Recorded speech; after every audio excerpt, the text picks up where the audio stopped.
Ngayon, magluluto ako ng chicken puzzle. Yan lahat ng mga ingredients na gagamitin ko. Of course, first, saute the garlic with the hot oil. Ganyan. Kailangan magiging golden brown. Kung saan ko fry na yung chicken, doon ko na rin igigisa yung aking garlic. Yan ang pinaka first step ng pagluto. Diba? Kailangan maging golden brown yung garlic. Second, yung onion. Yan. Mix it well. Na continue mixing na po. Kailangan is magiging golden brown po yung ating onion at saka garlic. Ayan. Kailangan lalabas po yung aroma niyan. Diba? Masarap kasi kung golden brown. Lalo sa paggawa ng chicken pastel. Ganyan lang naman po. Napaka-simple. Diba? Paggagawa niyan. Then, second is yung magic cubes. Kalahating magic cubes lang nilagay ko kasi medyo may asin na po kasi yung magic cubes. Pwede naman po ilagay yung Ajinomoto or magic sarap. Ang available po sa aking kitchen is laging magic cubes. Yan. Yan. Next po yung ating chicken na nahimay-himay. Ganyan.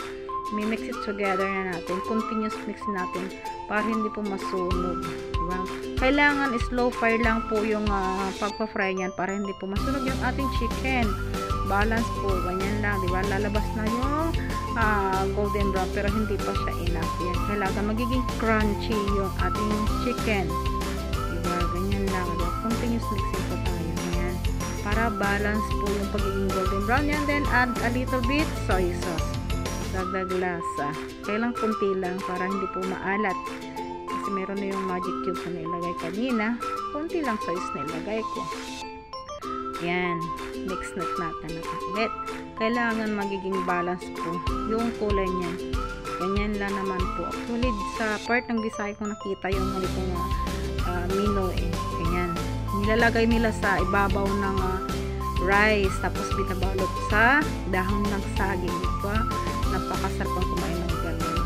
So, trinay ko naman ang magluto ng ganitong style. Diba? Ganyan lang magiging golden brown dapat yan.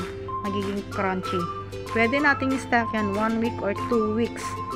Ayan. Pwede ihalo. Pag magsangag tayo ng fried rice, pwede naman pong ihalo or pag nagluto tayo ng ginisang gulay. Diba? Ganyan lang. Napaka-simpleng menu. Ang chicken pastel. Yan. Diba? Magiging siya. Malapit-lapit na siya magiging golden brown. O, diba? Napaka-simple lang naman ang pagluto niyan. Then, ganyan na mag-golden brown na siya. Crunchy na ilalagay natin sa plate. Ayan.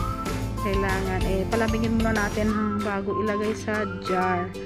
Diba? Simple lang naman paggawa ng chicken pastel. Then, mag-plating na tayo. Ganyan. O, diba? May cola pa. Diba? So, yummy. Ready na po ang ating tanghalian. O, diba? Masarap with the egg. So, and then, yan na po. Mamaya ilagay natin sa jar. O, diba? Okay na po. Thank you for watching, everyone.